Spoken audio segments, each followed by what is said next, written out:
Hi fans, please like our video and subscribe to the RotoWire channel. Then please go to rotowire.com/pod for a free 10-day trial. Welcome to a very special edition of the RotoWire NBA podcast, my favorite podcast to do of the entire season.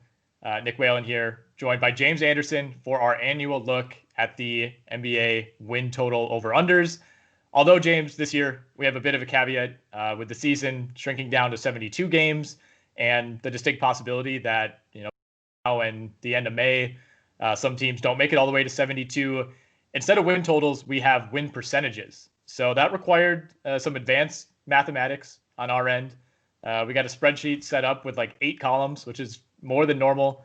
For me personally, I had to kind of project out what these numbers mean for an 82 game pace to get a real sense of, where these teams kind of ballpark. But I'm interested to see, like, did you change your methodology at all this year compared to the 3 or 4 years we've done this in the past? Not really. I mean, I think the percentages are nice because you can compare them sort of 1-to-1 with what those teams did last year without having to worry about exact win totals. I tried not to think too much about which teams or which players might be more likely to not follow the COVID guidelines and stuff like that. But right. I just think that's you get down a bit of a weird rabbit hole if you start trying to analyze it that way. But I think it's kind of basic. I'm definitely gonna be expecting much less from a typical rookie with no summer league. I'm gonna be maybe giving the benefit of the doubt more to some of the teams that have continuity from last year, because a lot of these teams just aren't even gonna have time to do any kind of scrimmaging with their full teams before the regular season starts. So I factored that in, but I think we'll get into it on a team by team basis here. Yeah, you made one good point in there that I think is especially salient, and that's that I'm with you on this. I also didn't factor in I think this guy might go party too much and get COVID, so we're going to factor that in. We're basically assuming that all teams have normal injury luck. The guys who are typically more injury prone, Blake Griffin, Chris Paul, Joel Embiid, you're factoring that in. But I too did not give preferential treatment to one team over the other as far as how many games they might miss because of COVID. Let's start at the top alphabetically with the Atlanta Hawks. And, you mentioned some teams don't have a lot of time to put a new roster together. And Atlanta's in a unique position because they're one of the teams that wasn't in the bubble. So they haven't played since around March 10th of last year. And, they basically are bringing back an entirely intact core, but you also add on, 4 or 5 notable free agent additions from Gallinari to Chris Dunn to Bogdanovic, all the way back to Clint Capella, who they got at the deadline in February and who hasn't played for them. So, while this is a team that has had a lot of time off, it's also a brand new team that's only going to have 2.5 weeks to practice together before the regular season starts. Yeah. And I think you also got to mention that in Lloyd Pierce, I think they have a solid coach, but a coach who might enter the year kind of on the hot seat. I think that they have, they brought in Nate McMillan. It doesn't seem like Trae Young and Lloyd Pierce are on 100% the same page, which is weird considering Lloyd Pierce's system allowed for Trae Young to just put up monster numbers last year. But I just think it's a lot to ask of any coach, really, to get this many new pieces meshing together early in the season. So I think that's something to watch as well. So the Hawks were on an 82-game win pace, or 82-game pace, I should say, for 25 wins a season ago. Their line is 47.5% for the win percentage. So that would be an 82-game pace of 39 wins, a pretty huge jump. For 72 games, that would put them at 34 wins. You and I both like the under on the Atlanta Hawks. Yeah, I don't think it's a lock or anything or a stay away. I think it's just I think they're predicting such a big jump, and I think on paper they should go over. If you just said this is if you're just analyzing all these rosters and like ranking them in terms of best to worst, I think the Hawks probably had the talent to go over. But like I said, there's just barely any continuity between Trae Young and John Collins, and then these new big pieces. They're probably, what did they bring in, like 3 of their 5 best players are guys that weren't on the team last year, like something like that. So I just think that's tough. That's asking a lot for all those pieces to gel. I also think you're going to run into trouble where there's going to be 3 to 4 guys on this roster who right out of the gate don't think they're playing enough or don't think they're getting enough shots, because I think there's just a lot of players that sort of expect to be a pretty big part of this rotation, and some guys are going to just miss out on that. And so it's just how do those guys handle that? How does the coach handle it?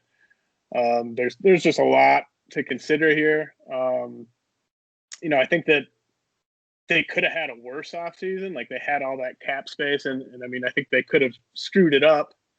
I don't necessarily think they screwed it up, but they tried to rush this rebuild, and that almost never goes well. I mean, this was an ownership mandate to make the playoffs this year and keep Trae Young happy.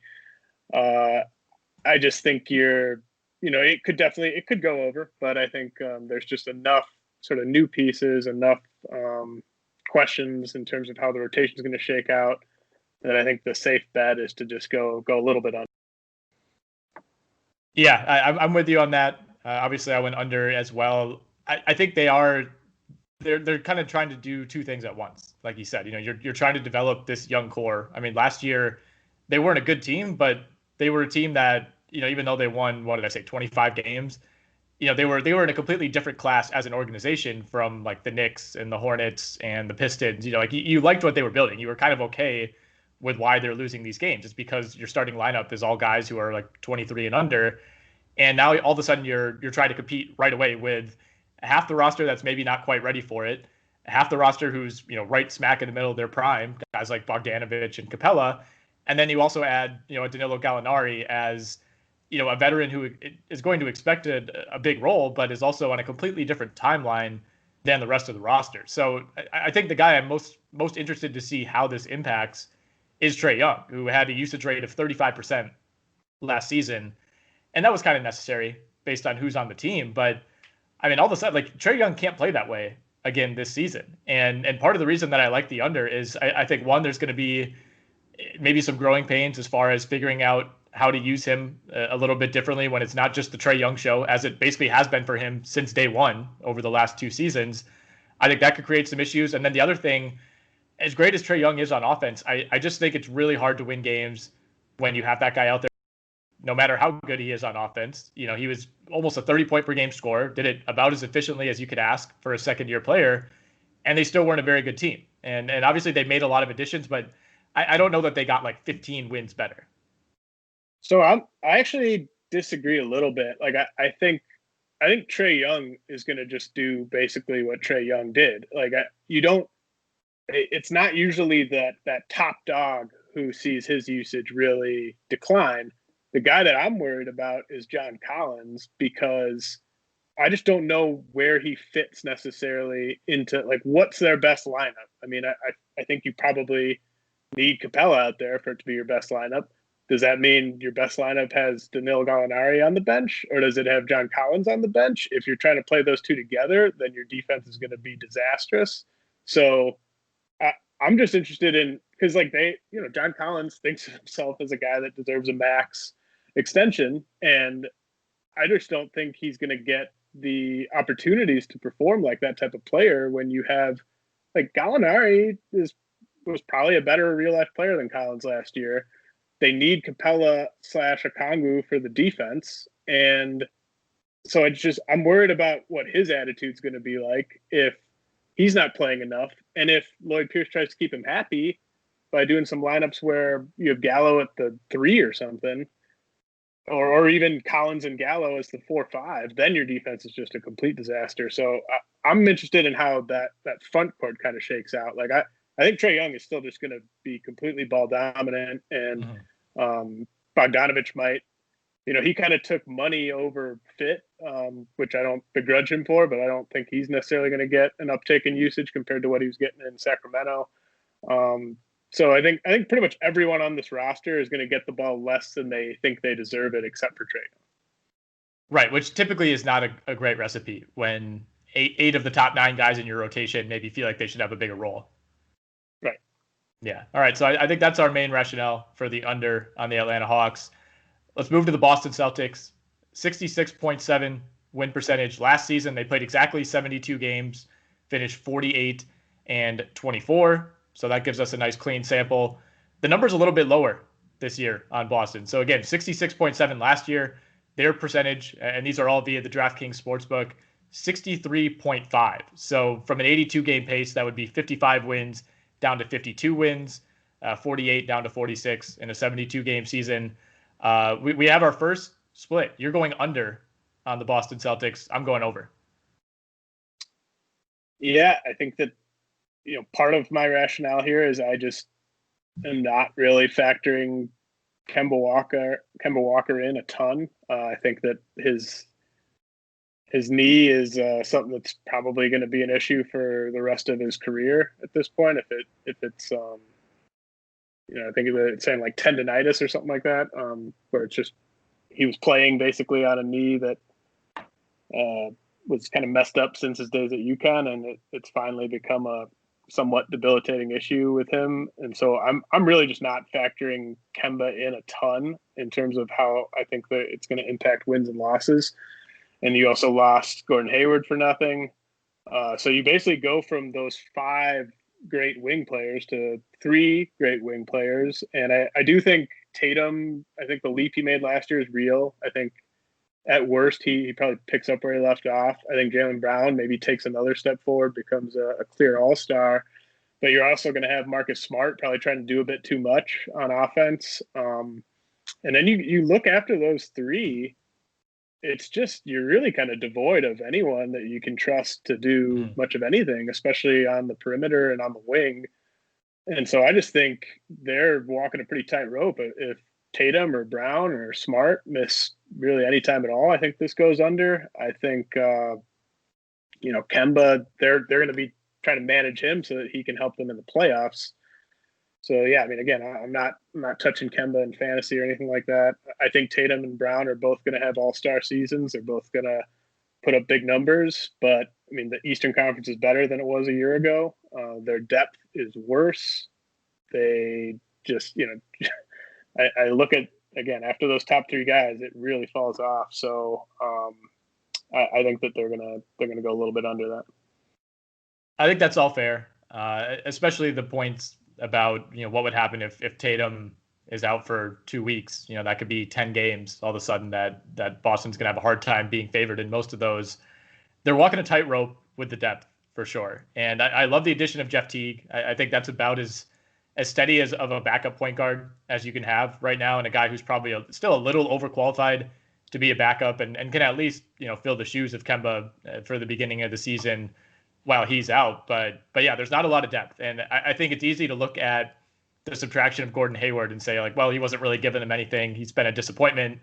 That is all true, but he's at least giving you competent minutes. He's not giving you all-star Gordon Hayward minutes, but he's giving you like solid starter minutes. And where do those go now? I mean, is it Aaron Nesmith who's going to step in and just have to play like 20 minutes, 25 minutes a night?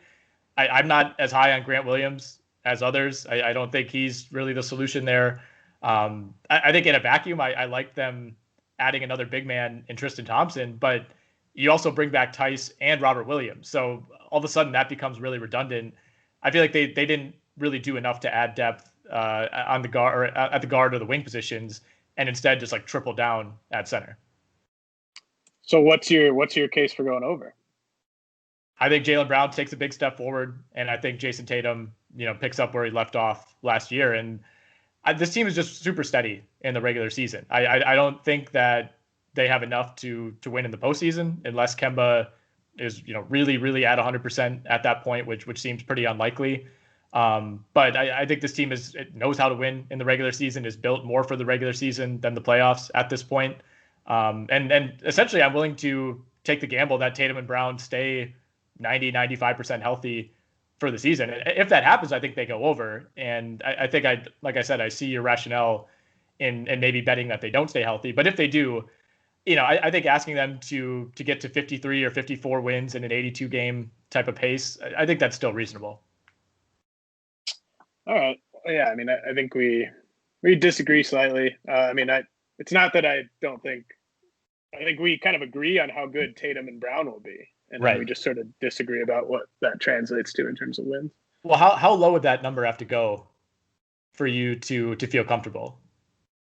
Well, for instance, the Heat are at 50, the Sixers and Raptors are at 48 in terms of what the book is projecting them for an 82 game pace. Mm-hmm. I don't see the Celtics as being better than those three teams. I think they're in the exact same tier as those three teams in the regular season. And so I think all three of them, the line should have been around 50. So I think it's just a bit bigger than it should have been. All right, we move on to the Brooklyn Nets. Barely even any sense in analyzing their 82 game pace last year. They were on pace to be a 40-42 team, win percentage just south of 49. That number now jumps all the way up to 62.5%. That puts the Nets on a 51 win pace in an 82 game season and a 45 win pace in the 72 game season. Is it strange to you? And I should say you're going under on this. I'm going over again. Is it strange to you that Brooklyn has a lower win percentage line than the Boston Celtics? Yeah. I mean, I think just based on like all the hype and predictions and everything like that, it does sort of seem like people are talking about the Bucks and the Nets as the class of the East. And so, yeah, I think that is a little interesting. The Celtics are an extreme. I mean, one team's in Brooklyn, one team's in Boston, but I think the Celtics are a much more public team than the Nets are. So, I mean, I think that might be part of the reason for that. But, to me, it just comes down to like how many games do KD and Kyrie play. I'm basically betting against them kind of hitting the high end of that. And I think I wouldn't bet this line at all, to be clear. Like there's like a half dozen or so stayaways for me, and this is definitely a stay away because I think it does just kind of come down to how much KD and Kyrie play. There's no, this isn't like you take prime Kyrie from Cleveland and prime KD from Golden State and they just join up on this team. Like they both just missed a ton of time with very serious procedures, and I just, I think they're going to rest those guys as much as they possibly can. I mean, Steve Nash is definitely the type of coach that's going to preach load management and being as cautious as you can with any type of career-threatening injury. So I expect them to kind of sit them whenever they can. They know they're going to make the playoffs if they keep them both healthy. So, and then I also just think you're going to look at guys like Karis LeVert, Spencer Dinwiddie. It's not going to be that fun of a season for those guys. Like Spencer Dinwiddie's not going to be very happy being on this team because he's going to hit the open market next year and he's not going to be able to put up any numbers. Karis LeVert's going to think he's a way overqualified third option on offense. Jared Allen's going to think he's a way overqualified backup center. So I think you're going to have a lot of sort of unhappy campers in that locker room that'll put on a brave face and everything, but just aren't going to be that happy as the season goes on. There's definitely some Clippers potential here. Like a story in mid-March about how everyone's frustrated that Kyrie is making them late for flights and all that. Like I could totally see that. I think there is a kind of an old guard, new guard type of dynamic, and because a lot of these guys have kind of grown up with this organization over the last few years. With that said, I think the talent level is just so high, and I'm willing to gamble that even if those guys are unhealthy, that if KD misses a game, they still would have enough to beat a lot of teams in the league. If KD's out, maybe you're not beating the Lakers or the Clippers or the Nuggets, but you can still beat half the teams in the Eastern Conference with Kyrie and the rest of the Nets. I'm much more worried about Kyrie from a health perspective than I am KD. So here's a counter to your case about. So last year, like the Mavs had the best offense ever, right? Like they were on a 47 game pace over 82 games. Even if you think the Nets are going to have an even better offense than the Mavs had last year, I think the Nets defense is going to be worse than the Mavs defense was last year. So you're talking Yeah. about maybe a top 3 offense and the bottom like 6 defense, bottom 8 defense. I mean that it'll be interesting to see how it plays out, because I definitely like the offensive upside is through the roof. Mm-hmm. I just don't know who on this team's playing defense, other than like Jared Allen.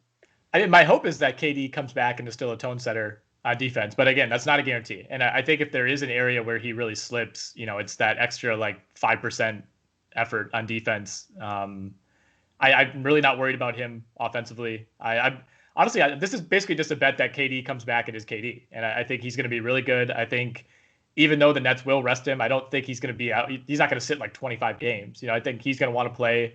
And with the Achilles, it's like, an injury like that, it's like he's either going to snap it again or it's going to be fine. I don't really see there being like a lot of in between with that situation. Whereas like with Kyrie, he's had so many knee issues over the years where it's like he'll play 3 games and then he's out for 10 and then he's back for 4 and then he's out for 2. Like I think KD's had like 20 months to recover. I think at this point the Achilles kind of is what it is, so that's not a huge concern for me.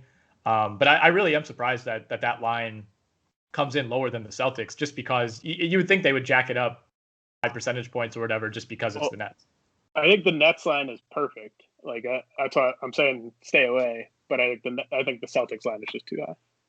Yeah, I think that's fair. One caveat here: let's say the Nets trade for James Harden a week from now.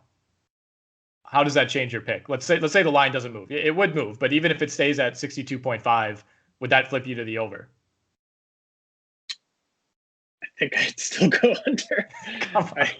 I think I mean that would just have so much.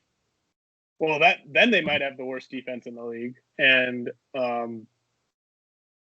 I just don't think it would. It like you take LeBron and Bosh and Wade team up, and it takes like a full season for them to get going. Like, what about if you pair like 3 of the most mercurial players in the league together? Like, these things never click in the first season. They just don't. Like the Lakers last season was like the best case scenario of like a super team clicking right away, and that's because you had 2 guys who meshed perfectly and everyone was on the exact same page, and you had good locker room leadership from like LeBron.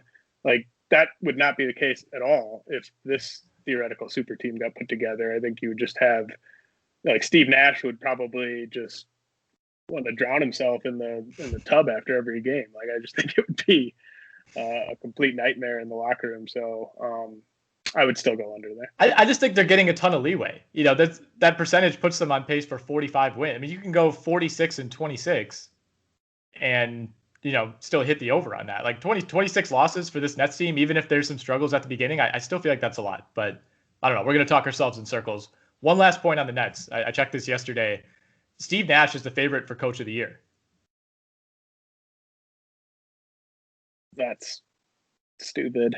I get it, but yeah, I think it's a little ridiculous. But if they are really good, I think he's going to get a ton of credit, deserved or not, for managing the personalities and steering the ship. Yeah, maybe. I don't know. Well, I'm trying to think of a better option on the spot. I mean, I might go like Terry Stotts or something like that, but yeah, I mean, he's in the mix for sure. I mean, any new coach whose team's going to jump that much in wins has to be in the mix, but yeah, we'll see. All right, the Charlotte Hornets, 28 wins last season, win percentage of 34.5. The number now sits at 36.5. That's a 30 and 52 pace over an 82-game season, 26 wins in a 72-game season. You and I both like the under here.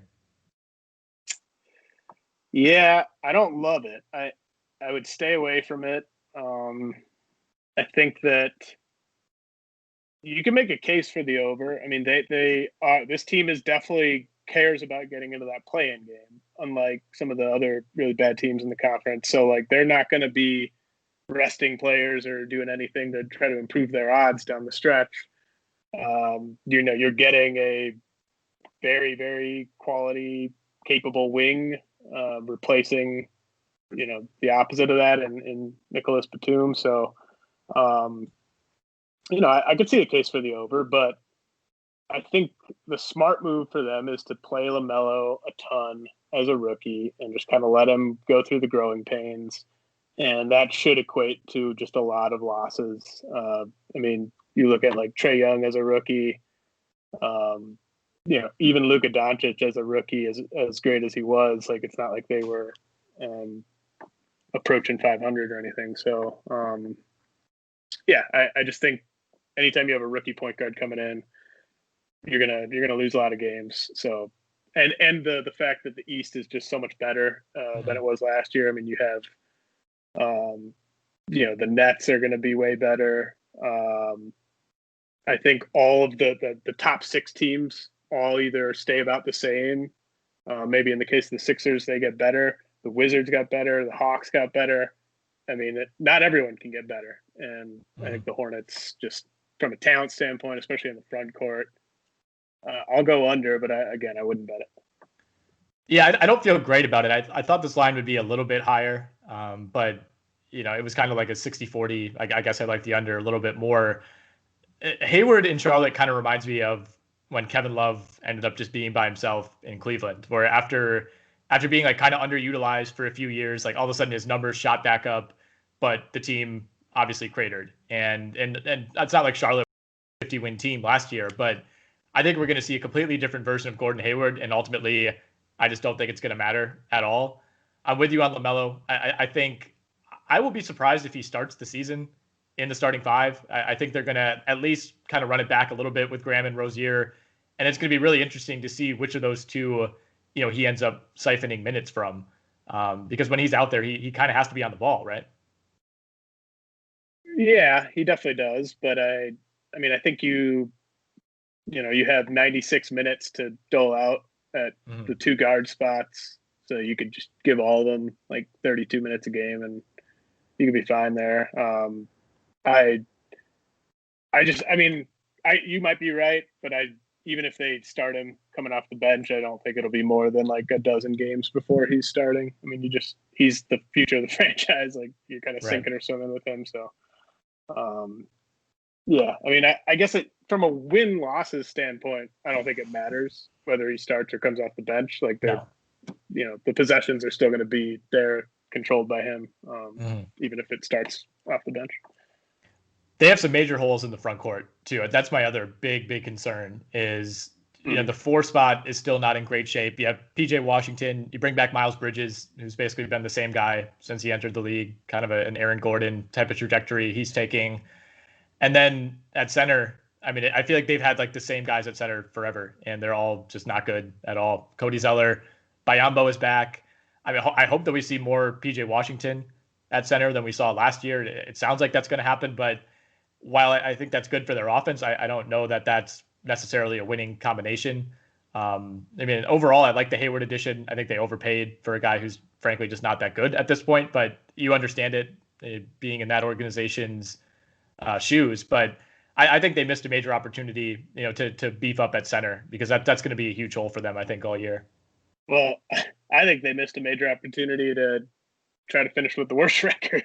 Yeah, well, that's the other thing. That's the thing. Is like you said, they want to compete for that 8 or 9 spot in the East, but you're also trying to develop a point guard who could end up being like one of the more raw top 3 picks that we've seen in a while.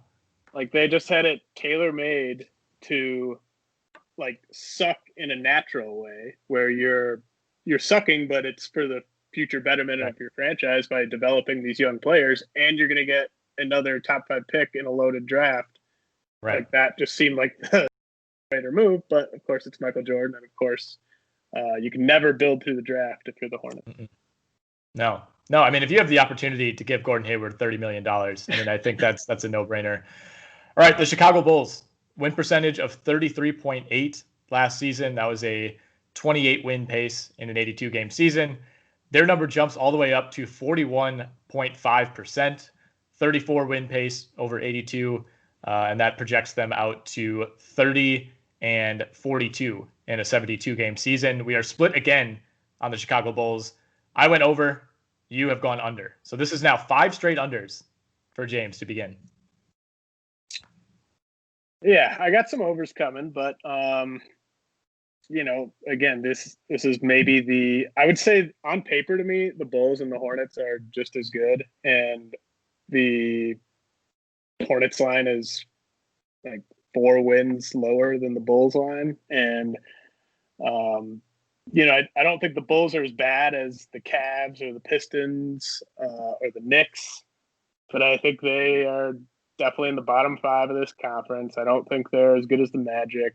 And one thing that I think is important when you're doing these over-unders is just to take a step back and look at the state of the franchise and like what is the goal of that front office. And this is a brand new front office, and they're going to get leeway to try to build through the draft for at least one more year. Like, you don't just hire a guy coming off of that bad of a season and say, all right, now you got to try to make the playoffs with this roster.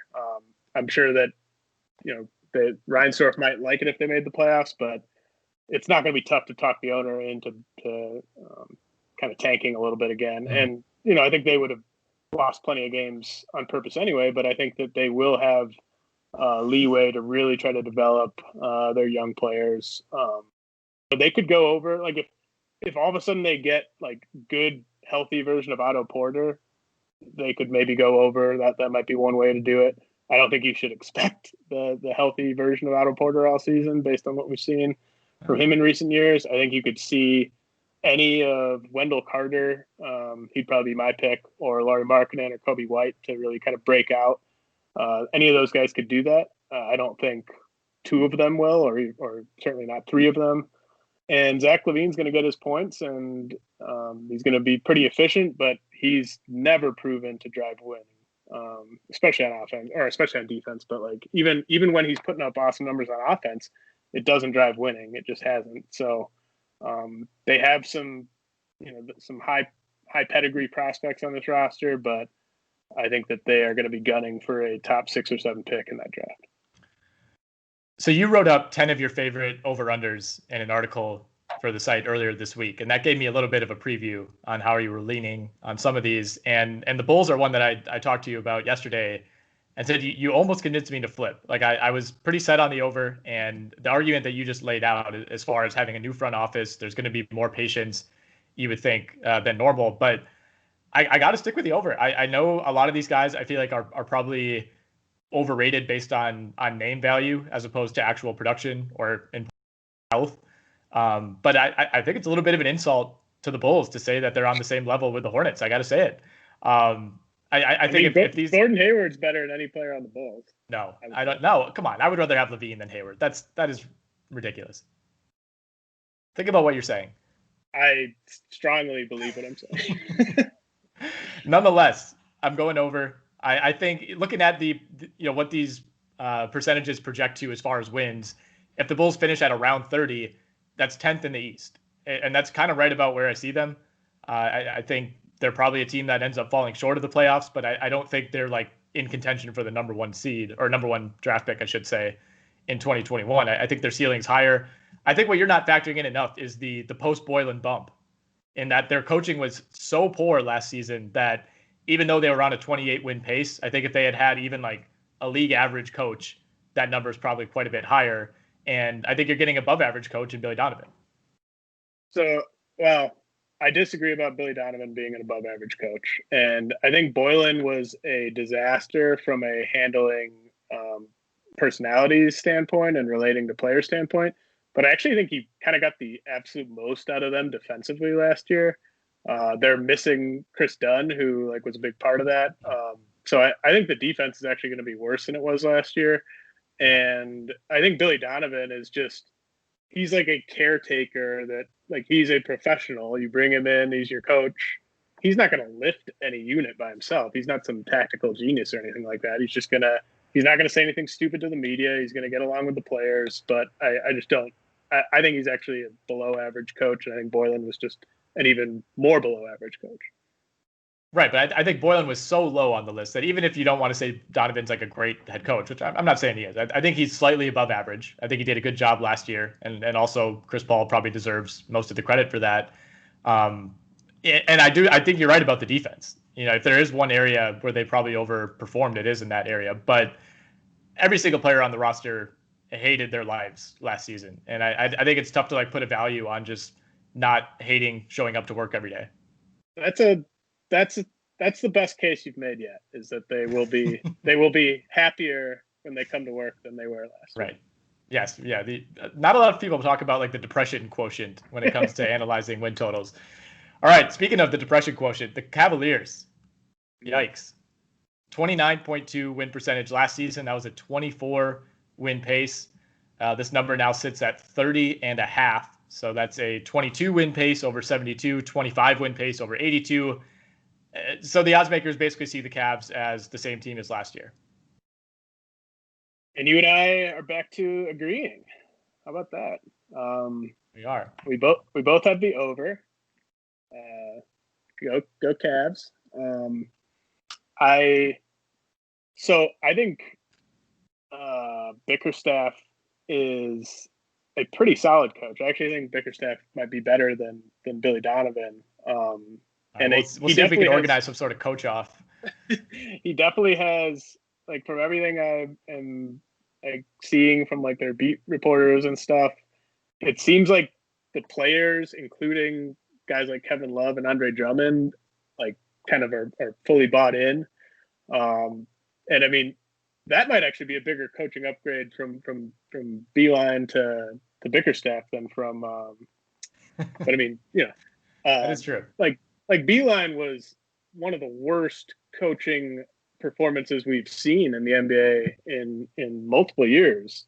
So I think you have to factor in that he won't be there at all this year. So that's probably a couple extra wins. And I think Kevin Love was just in such a dark place last year in terms of his unhappiness with being on that team. Now, like, the facts of life, no team wants to trade for him on that contract has sort of set in, and he sort of realizes my only chance of possibly getting out of here is to play really well so that another team wants me. You also have Andre Drummond, who is like, I don't think Andre Drummond is a good real life player, but he's a big real life player, and he can actually sort of protect the rim. Like, he at least sort of gives you someone back there defensively, which they didn't have until they traded for him last year. And he's playing for a contract as well. So I think you're going to have those two vets fully bought in. And I don't think Darius Garland and Colin Sexton, I don't think that duo could be worse than they were last year. I mean, Sexton was fine at scoring, but I mean, he was pretty much bad at everything else. Darius Garland was bad at everything. So I think, he has to be better than he was last year. They don't have amazing depth, but I think, Kevin Porter to me is really interesting long term. I mean, he's probably not going to help them win games this year, but I think he's at least going to be fun to watch. They have okay depth. So I don't think they're the worst team in the league, which this line basically said that they are. And I think that they're going to be trying. Like, I think they're going to work hard every single night. Like, they're not going to just be a pushover team that just no shows and stuff like that. So I'm going slightly over. I don't love it, but I think they set the line just a little bit too low. I agree, and that's the only reason I went over. I don't love this roster at all. I think they're a team that I would have liked to see just add like one or two random veterans who can just give you like 16 competent minutes, because they're basically running it back with last year's team, right? I mean, obviously you get kind of a full season of Drummond, but I think it's reasonable to expect Sexton to make a mini leap at least. I'm still not 100% sold on Garland, but as I think you put it best, those guys aren't going to be worse than last year. And this line kind of implies that they will be. I think it's also that the Cavs are projected for like 3 fewer wins than the Thunder, who are in no way trying to win any games and are going to have a much more difficult schedule. I think the Cavs will certainly be in the conversation to be the worst team, but I don't think they're going to be openly trying to get there. Right. Like, they have the perfect roster to tank without purposely tanking. Like, they're going to get another high pick by playing all the best players. So, I just think it's all the players on their team should be slightly better than they were last year. Right. I think where we maybe get sunk on this is if they do trade Kevin Love. I don't think anyone wants him. I mean, I think that's a tough in-season trade for sure. Yeah. I think, right. Like, I think maybe you could talk like you kind of have to get the owner on the phone for that trade, and that's something you pull off after this season. But I just don't. And like a team trading for him would theoretically be a playoff team. You want to get a team like this year's Hornets, who like they're going to learn soon enough that they're not a playoff team, but they can talk themselves into being a playoff team before the season starts. Right. All right. So in the time that we've been recording, Trae Young has signed a shoe deal with Adidas and will have his own signature shoe this time next year. Just a heads up. All right. The Detroit Pistons win percentage of just over 30.3% last season. That was a 25 win pace over 82. They get bumped up to 32.5% at the DraftKings Sportsbook. So that's a 27 win pace over 82 and a 23 win pace over 72. So projected essentially for one more win than the Cavaliers. Yeah, we stay in lockstep here. Both going under. I mean, they had quite the off season. Not in a good way. Yeah, most certainly did. I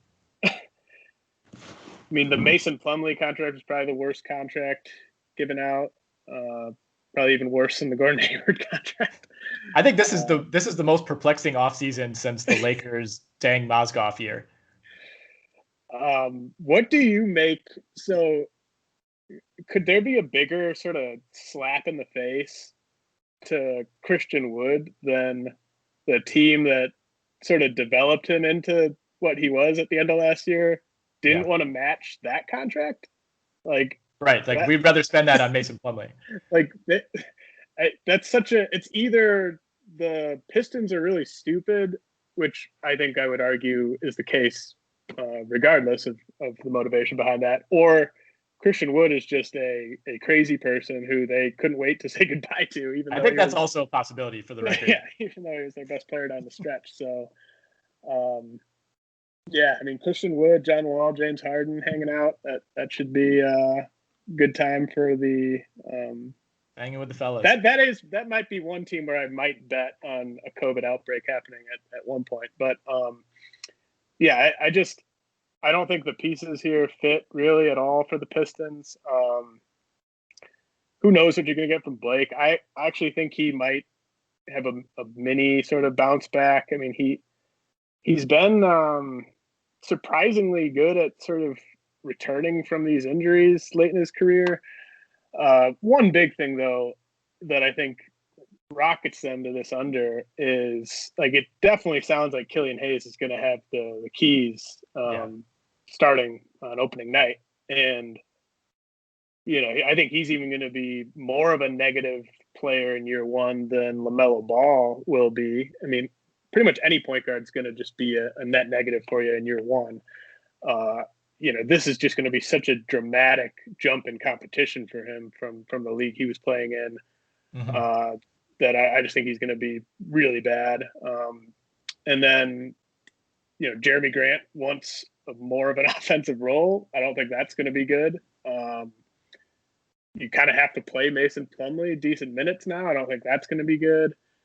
They don't really have any shooting other than Steve Mikhailuk, so you kind of have to play him. Their only shooter is the best shooter in the league. Yeah. Yeah. So it's just like there's no shooting. There's a rookie point guard who's as raw as they come. I mean, I think this team is going to lose a ton of games. So that was a great rant, but you somehow didn't even bring up that they have Josh Jackson. Oh, yeah. They traded out Christian Wood for Josh Jackson. They couldn't have them both in the same locker room. No, the CBA actually prohibits you from having both those guys on the roster at once. So they had to make a choice. So they added like every bad role player possible. Essentially, like they made all these signings. And it's like, I don't like the Plumlee signing. I don't like the Grant signing.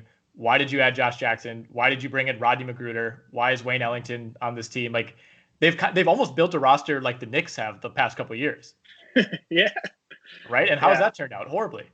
Like Jeremy Grant is fine if he's your fifth man or your sixth man and you're going to the playoffs. He's not fine if he's your second or maybe even your best player.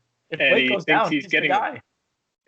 He thinks he's getting some sort of on the ball role. Like I don't know. It's weird. So on that, like, I can't even picture. Can you picture Jeremy Grant like running a pick and roll? I don't know if has that ever happened in an NBA game. I'd have to check synergy. He he was really feeling himself in one of those playoff series. I think it was the Lakers series.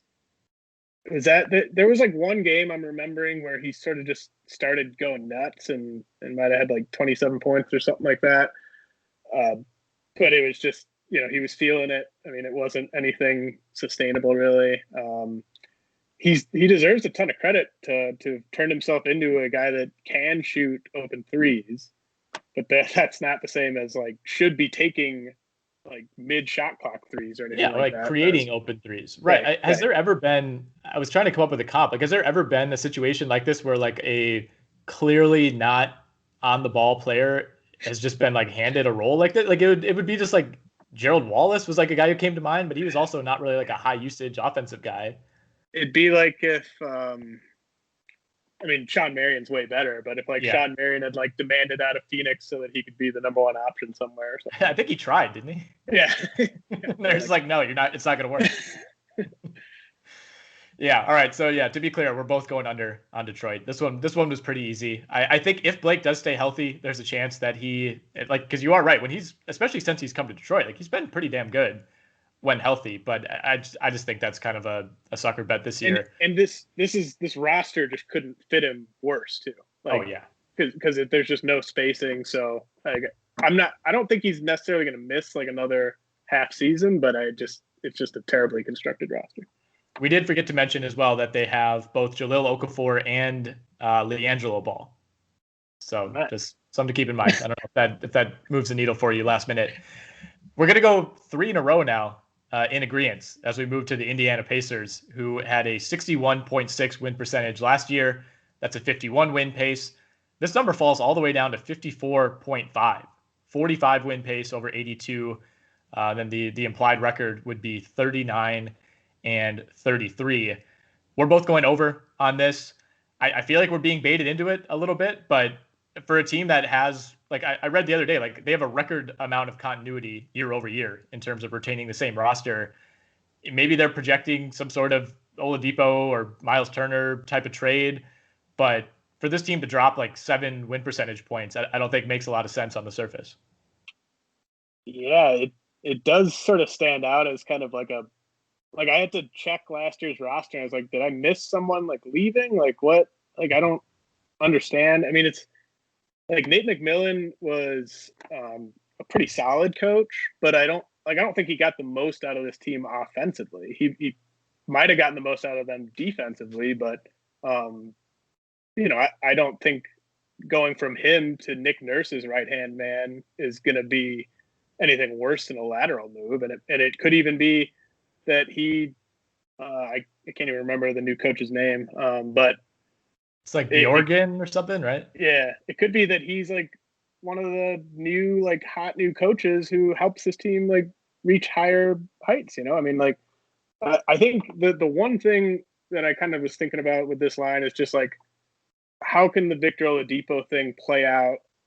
Like, what's the worst case scenario? Because if he's as bad as he was in the bubble, and he keeps trying to play like the good version of Victor Oladipo, that could sink this team, but I just don't think the other players and the coaches would allow, like if he is that bad, I just don't think they would allow him to play that way. And there's a chance that he's significantly better. My advice, if I were his agent, would just be like, prove that you're that same level of defender as you were. You don't have to average 24 points a game. Just prove that you can still be a two-way wing and you're going to get paid. So I think if he does that, they're definitely going to hit this over. I mean, if any of what TJ Warren was showing in the bubble is real, that helps him hit this over. I know that Miles Turner and Sabonis aren't great fits, but they fit about as well as you could have hoped last year. And I still think that those guys are both right in the middle of their primes. I think this is a funky line. I don't know how they quite arrived here, but I think you just kind of have to go over. Yeah, I think there's maybe some thought that what they did in the bubble at the end of the year. They went 6-2 in seeding games, so they boosted that end of season win percentage a little bit. Maybe there's a thought that that just wasn't sustainable. They caught a couple teams on nights. Like they beat the Lakers when they weren't playing anybody. They beat the Heat when they weren't playing anybody. So there's something to that. But I also feel like shorthanded. Weren't they also like without like Sabonis didn't play? Yeah. Oladipo was kind of in and out. Yeah, exactly. And I think, especially with Oladipo, but even with some of these other guys, like Malcolm Brogdon missed more time, I think, than the Pacers hoped. It didn't really feel like everything broke right for them last year, right? I mean, they kind of grinded through a few setbacks. So I feel like you can almost expect better health. And then the other thing, like with Oladipo, I totally agree that if he comes back and he looks like he did last year, they're just going to kind of have to find a way to like phase him out of being the number one guy. When he came back last year, they immediately lost 6 games in a row. Like he was single-handedly losing them games. So like I think if you get even like a slightly better version of Oladipo, one, your record last year is even better, and two, I think their ceiling is quite a bit higher. So again, I do feel like we're being baited into it, but this was one of the easier overs. And I think it's that same sort of logic as I was saying with Kevin Love, where like Victor Oladipo's had a few months now to sort of digest the fact that no team wanted to trade for him and give him that extension that he's looking for. So like he's kind of gotten some humble pie, and he has to go into this season. He's going to play for the biggest contract he can get, but like he knows like he can't do what he was doing last year if he wants to get paid. So I think that works in their favor as well. All right, we move to the Miami Heat. 60.3 win percentage last season. That was a 49 win pace. The number is 60.5. So the odds makers view Miami as a very similar regular season team. 50 win pace, 44 win pace over 72 games. You and I are both going over here. I thought long and hard about taking the under. I think Miami probably takes a little bit of a step back compared to how it was playing at the end of the bubble. I don't see Miami being back in the finals this year. But at the same time, it was really hard for me to kind of try to find a justification for that outside of, I think Jimmy Butler kind of goes back to being the Jimmy Butler that we saw in the regular season, which is a guy who has kind of learned how to pace himself and isn't going to play 45 minutes and, give you a triple double every other night. Like he turned into a completely different player in the bubble. And that's what really took Miami to the next level. I don't think we get that version of Butler over these first 72 games, but I think you bring in Dragic back, you're getting probably a better version of Adebayo, you're getting a better version of Tyler Hero. I think there's enough internal improvement on this roster. I love the Avery Bradley addition for them to kind of replace Jay Crowder in some ways. I think they'll pick up where they left off, and I don't see them being a team that's like going to challenge Milwaukee or in my mind Brooklyn for the 1 seed, but I think they're going to be a team that once again nobody wants to play in any round of the playoffs. Yeah, I think this is a good line. I did go over like you did, but I like this 60.5, so 50 win pace in an 82 game season. Like this is sort of where I thought the Celtics should have been, and spoiler alert, kind of where I think the Sixers and Raptors should be too. And I just think, the institutional sort of knowledge of everyone there, Spoelstra's top 5 coach. Adebayo gets better, kind of, that's sort of a lock. I think he probably takes on a bit more of kind of a Jokic role offensively, where he's working a bit more as an offensive hub. I fully buy into the Tyler Hero breakout we saw in the bubble, as you know. I think that there's too many good players. Coaching's too good. The defense is going to be too good for them to go under without one of their top 2 or 3 guys getting hurt.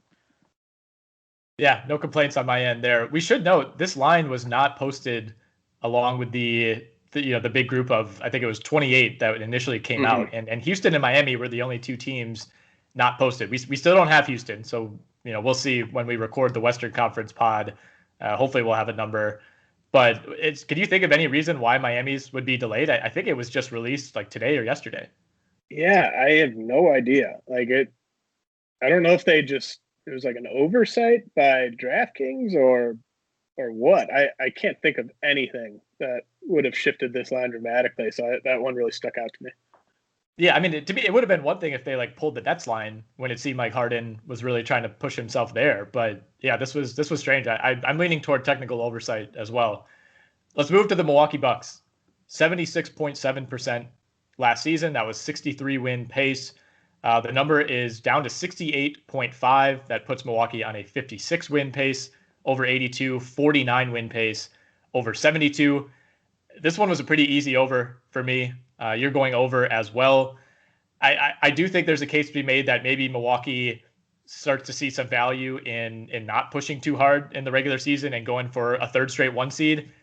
On the other hand, they weren't pushing that hard. I mean, they were far and away the best team in the East, but you had Giannis playing historically low numbers for an MVP, for a superstar. The rest of their players were basically load managed, whether it was on purpose or by accident. I just think when you have Giannis and he's this good, your floor is extremely high. Your ceiling is also extremely high. And really, to me, the only thing that could prevent them from hitting this over is Giannis getting hurt or, kind of an extreme rest plan with him. Yeah, I mean, I think they had a disastrous offseason, and I still think they go over for pretty much everything you mentioned. Like Giannis, not only is he going to be the best player in the regular season, but he's going to like try harder than everyone. So right. Like, it's just such a unique thing for a superstar to like bring it that hard on both ends every night during the regular season. So yeah, I think as long as he's healthy, they hit this over. I think with Giannis, the interesting thing is too, like he was barely over 30 minutes last year. Like he could easily play 4 more minutes per game and still like not be in the top 20 leaders in minutes per game. And I wonder if Bud, like, he can't play him as few minutes as he did in the playoffs last year in this year's playoffs.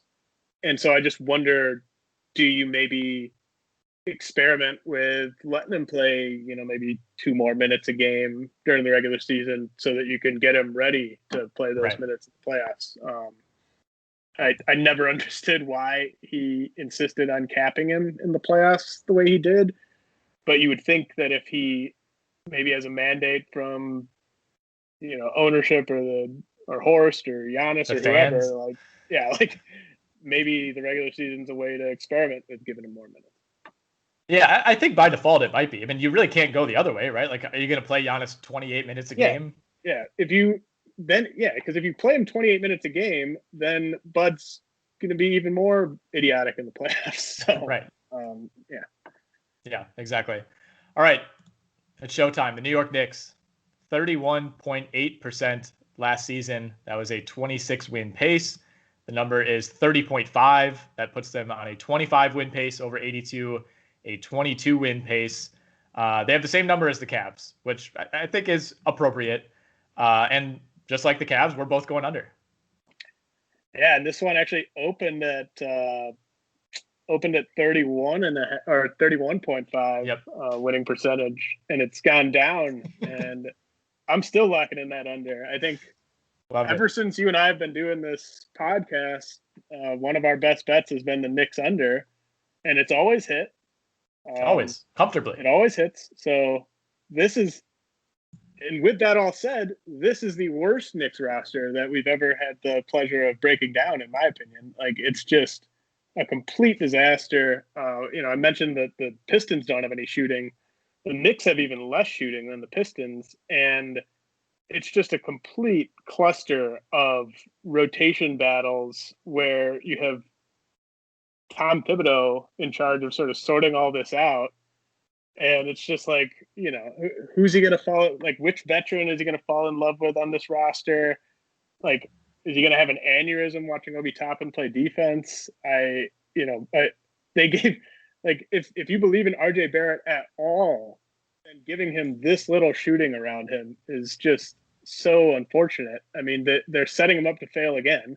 And there's going to be RJ Barrett truthers like 2 or 3 years from now, like talking about how he would have been awesome if the Knicks had just let him, if the Knicks had just given him some spread pick and roll to run. Mm-hmm. But I mean, this roster is just a complete disaster. And, they did a terrible job getting shooting on this roster to help Barrett out. But at the very least, they, unlike some of these other teams we talked about, know that what's best for them is to get the highest pick possible in this 2021 draft. Do you think at any point this season we will get a Ntilikina, Austin Rivers, Kevin Knox, Michael Kidd-Gilchrist, Julius Randle lineup? Yeah, sure. It's a possibility. Why not? Yeah, they were. You said it. They were the worst 3-point shooting team in the league last season when you take into account both volume and percentage. They were bottom 5 in percentage and they were 29th in volume. They made fewer threes than any other team last year. And your response is draft Obi Toppin, sign Alec Burks, draft Emmanuel quickly. They did part ways with Taj Gibson. I love that move. They got rid of Bobby Portis, kind of thinned out the power forward raid a little bit, but it's bad. It's really bad. I think the one silver lining is we hopefully by default get to see more Mitchell Robinson, which is great for fantasy, but I don't know that really does anything to give you more wins. Yeah. The only way that they could go over here is if somehow Thibodeau reaches Robinson and sort of reins him in for the stat chasing and like gets him to actually defend within the scheme. Right now Robinson's just kind of like Hassan Whiteside who has even a harder time staying out of foul trouble. Right. One of the best shot blockers I've ever seen, just in terms of ability to block a shot from like anywhere on the court, but he just has no defensive principles, and he's just hunting blocks all game long. Like if Thibodeau can like turn him into like a top 4 or 5 real life defensive center this year, maybe that anchors a good enough defense for them to go over. But I mean, that's like the only thing that they can hang their hat on. Like there's no other aspect of the game that they're good at. I mean, who's the best player on this team? Like, because we talked about like Zach LaVine versus Gordon Hayward. I mean, all these guys are way worse than those guys. All right, you can't just spring a question like that on me. I wasn't prepared to answer this. I don't know. I mean, I think the numbers would say it's Julius Randle. Yeah, it might be Julius Randle. That's not a good thing. No, that's terrible. I think, and look, I've always liked Elfrid Payton just as like a guy. Seemed like a cool guy. Is there like a worse point guard for this team than Elfrid Payton? Like, we have no shooting anywhere else. Let's go get one of the worst shooting point guards in the league. I mean, Leon Rose, like he's done some okay things. Like it hasn't all just been like CAA, LOL, but I mean, taking Obi Toppin over Tyrese Halliburton in the draft was just, that was just unforgivable, really. And it was all because of his relationship with Toppin from his days as an agent. You put Tyrese Halliburton next to RJ Barrett, then all of a sudden stuff starts to fit a little bit better because he can shoot it and he can pass it and he doesn't need the ball in his hands. So RJ could have the ball in his hands. Like passing on that fit was just criminal. Yeah, I think the Knicks are the team that when you start to look at schedule and, kind of night to night, what teams are they going to be favored against? Like maybe at home against the Thunder, maybe at home against the Cavs. Like they'll be an underdog in 95% of their games this year. And the ultimate red flag is that they're finally not on Christmas. Right. Exactly. The league finally had to put their foot down. If the NBA doesn't think they can put the Knicks on Christmas, that really tells you something. I think this number would probably have to get to like projected 18-ish wins for me to think about the over. Seriously, this was a no-brainer, and 22 is the lowest number. Yeah, crazy. All right, the Orlando Magic, 45.2% last year, 37 win pace. The number is down to 43.5. That's 36 win pace over 82, 31 win pace over 72. We're in agreement again. That is 1, 2, 3, 6 in a row, I think now. We're both going under on the Magic. Yeah, this is probably the most boring team to talk about in the East, in my opinion, just because it's not comically bad, but there's nothing like good to talk about either. I feel like more and more people are jumping aboard the Cole Anthony for Rookie of the Year bandwagon, but that's Cole Anthony winning Rookie of the Year would probably suggest that they went under, because they'd be giving Cole Anthony a lot of shots. I mean, it's like Aaron Gordon. How have they not traded him yet? Like, when are they going to trade him? It's clearly never going to work. I think they're waiting for him to have like a nice 3-week stretch, and it's been 2 years and it just hasn't happened. Yeah, they probably. I mean, they could have gotten a haul for him if they traded him like 2 years ago. And so, I mean, they whiff on the Mo Bamba pick. The only good guy they drafted that had any signs of life is going to miss the season. So, I mean, I think people probably still underrate Steve Clifford as a coach. Like, I think he'll get the most out of this team, especially defensively, that he can get. But it just seems like this core has kind of met the end of the road. And I wonder at which point the players sort of start feeling that too. Like, they're not going to get the 8 seed anymore in this conference. And they're going to be lucky to get in the play-in game. So I don't know. I think it might turn into sort of every man for himself eventually as the season goes on.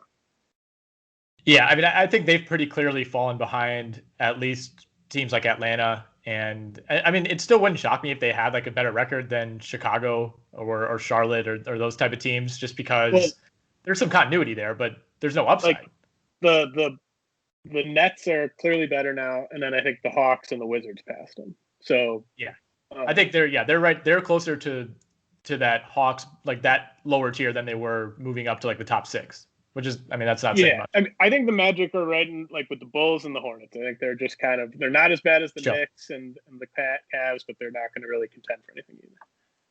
I'll say that they're probably better than they should be, like these last couple of years. Like, and maybe that's just us underrating Vucevic. I mean, they're going to be without their second best player all year in Jonathan Isaac, and that was a big reason to take this under as well. I think your only real addition is Cole Anthony, right? I mean, I don't see how there's like a lot of optimism when you're without Isaac. Gordon's not getting any better, and you just added like a mid-first round pick, and that was it. I mean, I guess you added Chuma Okeke as well. Yeah. But, I mean, I think they keep winning slightly more games than we think they should, basically because of Steve Clifford, and I just don't know how long that coach. Eventually, people just kind of start tuning out the coach, even if he's a good coach, and when the results aren't there. So, I think this could be a year where, like, if Vucevic has like a sore ankle, they're just look, shut it down for 6 weeks. That's fine. And like they finally get out of that like 8, 9, 10 area and just try to get like the 4th pick. Yeah. All right. The 76ers, 58.9% last year, 48 win pace. The number 58.5, 48 win pace, 42 wins in a 72 game season. That number is actually down. It was 59.5. Which would have put them on pace for about 43 wins. But that number is now at 58.5. You and I are both going over. I'm interested to see, how much you really thought about going under on this one. This is honestly one of my favorite overs on the board. I think they had the best offseason in the conference. I think that Daryl Morey came in and basically immediately fixed the problems with this roster and got the necessary shooting in there. I wrote that article with my best bets. Like, I think the Simmons, Curry, Green, Harris, Embiid lineup might be the best 5-man lineup in the NBA this year. Like, I think that they're just going to be devastating on both ends of the court. And you finally have enough spacing there, I think, for Embiid and Simmons to really thrive. And we saw those guys, a couple of years ago when they weren't even as good as they are now. We saw those guys thrive when they were surrounded by shooting, when they had the JJ Redick team together. I think it's just going to be back to that. And I think Ben Simmons, like Embiid, kind of had a disappointing season last year. And I think I love everything I'm hearing from those two guys about just sort of how, I think they want to make this work. Like, I don't think they're at the point where they're sort of sick of trying to make it work. I think getting Brett Brown out of there and bringing Doc Rivers in is going to kind of revitalize these guys a little bit. I think they'd probably be my pick to finish with the 3rd best record in the conference, to be honest. So I love the over. Yeah, I mean, they're another team to me where they finished 13 games over 500 last year, and it felt like a massive disappointment. Embiid not only wasn't that good, but he also missed a ton of time. Simmons, ends up missing time at the end of the year. They lose 3 of their last 4 in the bubble. That tanks the record a little bit. The team never fit together at any point. They were one of the worst road teams ever, especially when you start to look at teams that are actually good. Like the home road split made no sense at all. I think having a coach like Doc Rivers certainly changes that. And I'm with you. I think you could make the case that they maybe sent out more overall talent than they brought in, but the fit is just so much better overall. And you mentioned that 5-man lineup. I think I'd almost rather swap in Matisse Thybulle for Danny Green, and I like it even more. Yeah, I like Green more just because he will be a much more willing shooter. Like, you need to have those guys that aren't Simmons and Embiid just have to pull as soon as they're open. Like, and so I think Green just will shoot it with more confidence. I mean, Thibault is definitely a better defender than Green at this point. And I think I think both lineups will be great, right? Like, I think the Right. Thibault lineup might be better defensively. I think the Green lineup will be a bit better offensively. Green also just sort of knows where to be on offense more than Thibault does. Like, he knows which corner he needs to be in and like when to make a cut and that type of stuff. So I mean, yeah, it's not the deepest lineup, so maybe they could go under if they have sort of a COVID outbreak or something like that. But at least the guys, other than the centers, at least the guys on the bench can all shoot. So I think that's just the key with this Simmons and Embiid core, is the other three guys just have to be able to shoot. And I think that they finally did that. Yeah, first time in a while that they've built the correct roster around these guys. So I think there's a lot of upside. And again, I don't feel like they got even close to their ceiling last year. So I'm with you. This was one of my easier ones. My one concern, like you said, there's not a lot of depth.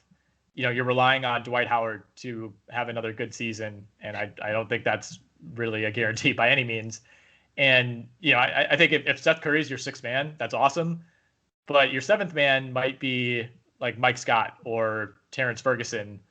They still have Shake Milton, but like, I still feel like they're like one veteran depth piece away. Like, if they could even land like a Trevor Ariza, if he gets bought out, something like that would make me feel a little better. What are the odds on a Joel Embiid, Dwight Howard fight in practice this year? I think I saw it at like minus 550. Like, if I were Embiid, I would think about just like fighting him really early in the season just to like send a message like, stop messing around. Right. Yeah, no, I love that idea. I think, or maybe if you have like a COVID situation and you're going to miss a couple weeks anyway, like fight him, serve your suspension while you have COVID. Right. They're going to have to be strategic about how they fight Dwight this year. I think that's going to be the key. Yeah. All right, the Toronto Raptors. We have two more. Toronto win percentage of 73.6 last year. That was a 60-win pace. The number all the way down at 58.5. I think other than the Nets, that's the biggest discrepancy year to year in the Eastern Conference. That puts them on pace for 48 wins over an 82-game season, 42 over a 72-game season. So, I mean, we just talked about the Sixers. It's the exact same number, although this one did open at 57.5. So it's been bet up a little bit, which I think is right. And you and I are both going over on this. Yeah, I think this is the most disrespectful line on the board. They have the best coach, they have the best general manager, and I think they're basically this decade's version of the Spurs, where as long as sort of enough of the foundational pieces are still on the roster, they're gonna cruise in the regular season. The defense, I mean, they still they lose Ibaka and they lose Gasol, but they can still put Lowry, Van Vliet, Anunoby, and Siakam out there in a defensive lineup where that could still be one of the best defensive lineups in the league. So I think Aaron Baines was a nice way to pivot kind of last minute. They got the best center left on the market when Gasol and Ibaka left. Him staying healthy is always a question, but I think that he'll be a really good fit while he's in there. Chris Boucher, I think, is a guy to watch as a potential sort of like next Raptors breakout that nobody sees coming type of guy. And they have nice depth at those guard and wing spots. Norman Powell's a great wing guy off the bench. I think OG Anunoby can get a little bit better. I think Pascal Siakam, he started so great last year and then he really faded and he did not play well in the bubble. But I kind of think we see him bounce back to sort of where he started last year. And at some point, Kyle Lowry's going to fall off. I don't think it'll be quite yet. But even if he did, I just think this line is just so disrespectful. given what they've shown, especially last year when everyone was like bagging on them because Kawhi left. Right. I think they kind of proved last year to the doubters like that they're a fine-tuned machine. So I just looked up their line from last year, and this was their Westgate line, 46 wins. Like we said, they were on pace for 60, so they were going to smash that by 14 or 15 wins, and they're doing the same thing this year. And I think that's kind of curious. My one concern, and you hit on this, is if this is a year that falls apart, I think they're in trouble. But at the same time, I would be a lot more worried if they let Van Vliet walk and really had no backup option. Like Lowry can miss a decent amount of games or not be quite as good, and I still feel like they would have a pretty good chance to hit this over. Yeah, and he just hasn't shown any signs of like he was awesome in the bubble. Like you want to see someone like at least show signs of kind of breaking down before you just sort of assume it's going to happen. Yeah, absolutely. All right, we finish out with the Washington Wizards. 34.7 win percentage last year, 28 win pace. That number jumps up to 45.5. That's a 37 win pace in a 72 game season, a 33 win pace. I'm going over, you're going under. I'm glad we're going to end this one on a disagreement. Yeah, me too. So this is a tough one to figure out because the rust factor just changes the equation so much. So they're definitely going to be better than they were last year. I still think they're going to be a bottom 3 defense this year because they really didn't address that at all. Yeah.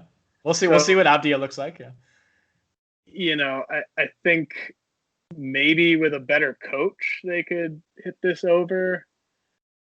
But oh man, I have a feeling that Brad Beal is going to leave this season with his mind made up that it's time to move on.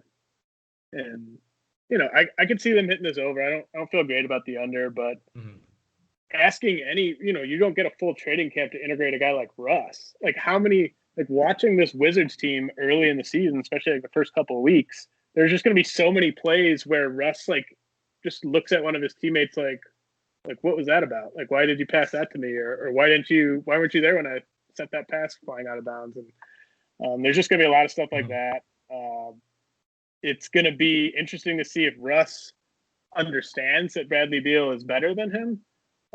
He might not know that. I don't think it's going to be. I don't think that's even a possibility. Okay, so that's going to be a problem, right? Like I think at least John Wall sort of knew. I think he didn't like it, but I think he at least knew that Bradley Beal was better than him.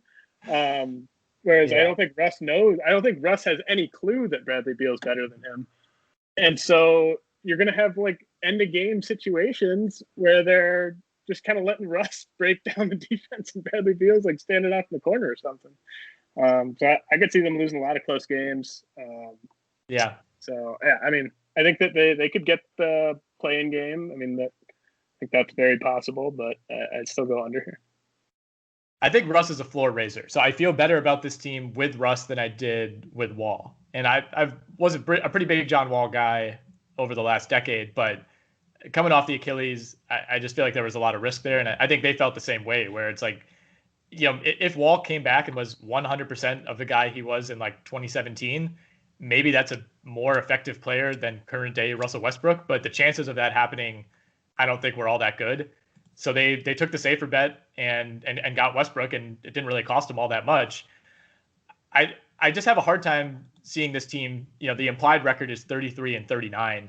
I just can't see them being 6 games under 500. I don't think they're going to be a great team by any means, but I think they'll be better than this. I think they'll be, they could kind of replicate the season that the Magic had last year. Nobody was calling the Magic a great team, but they beat the really bad teams. Every now and then they would catch a great team. They would beat some of the good teams, and all of a sudden you're at 35, 36 wins. Yeah, I just sort of view that hierarchy in the conference as to me they're clearly the 9th best team, and I think the top 7 teams are all so good that just some teams just have to lose games. So I don't think they're quite good enough to kind of take advantage like like you mentioned the Magic. Like I agree, they are better than the Magic, but the Magic were at times like the clear like 7th or 8th best team in the conference when they were doing that. Like the Wizards are now, to me, unless you disagree, like do you think the Hawks are clearly better than the Wizards?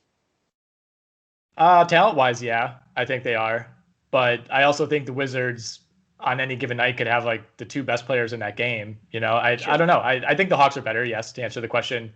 Also, something to consider: they lost 7 of their last 8 games in the bubble without Bradley Beal. So, I mean, that team was not quite as bad, I think, as the final record would indicate. Sure. But that also is a reminder of how many games they would lose if Bradley Beal misses any time this season. That is true. That is true. I do feel like they have guys that I like. It's somewhat similar to that Bulls roster, where it's like I don't actually know if Rui Hachimura is good or if Thomas Bryant is actually like a legit, starting decent center in the NBA. But like I like what I've seen. They have some name value. Bertans is kind of in that category as well. But like a lot of these teams in this tier, the depth is pretty suspect, to say the least. I mean, pretty much their backup at like every position is not good. I think I have more confidence in what Rui is than you do, and I think he's not good. And I don't know how many minutes. If you're trying to win as many games as possible, right? Yeah. Like, I just don't know how those minutes shake out. Like your best lineup definitely has Beal, Bertans, Westbrook in it. Who are those other 2 guys? Because like Bryant's the best offensive center on the lineup, but he's a terrible defensive center. And Denny Avdia might be better than Rui Hachimura already. So does he get to play? If that's the case, that'd be great. I think that's a win for Washington. I'm more concerned about the guard depth, where I'm looking at our depth charts on the site. Jerome Robinson is the backup shooting guard. That's a pretty big problem. Yeah, I mean, I think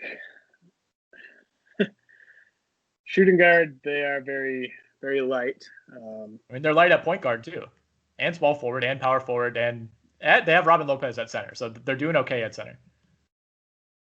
Yeah, I don't know. I think that there's going to be some fun Wizards games this year, but I don't think the end of year results are going to necessarily be what they're looking for. Obviously, I mean, I've probably been saying they should have traded Bradley Beal for over a year. If they wanted to try to win games, then the John Wall Westbrook trade made sense, but I just don't think they should have been trying to win games because, as we've basically said, like best case scenario, they're getting the 8 seed, and you gave up a heavily protected pick, but a pick nonetheless to try to improve your odds of getting that 8 seed. And this team how does this team ever get better than that with the current pieces? Yeah, they've virtually locked themselves into the 8 to 11 range in the East. Yeah, this is a team Herb Cole would have been proud of. Yeah. Oh my God. Yeah. I think John Hammond from afar is like really jealous of what Washington has built. All right, that does it for the East. We will do the West on Friday, sometime on Friday. We will go through all 15 in the West. We'll put this one up right away, though, make this a 2-parter, and looking forward to the West. I think the East, the top of the East is always fun, but I feel like we always have to kind of grind through like the bottom 5 or 6 teams, whereas in the West, like outside of Sacramento and maybe OKC this year, like I'm very excited to talk about like 13 of 15. Yeah, I mean, you're even more excited after you saw what I said about the Lakers in my article. Exactly. Make sure to go read that on rotowire.com.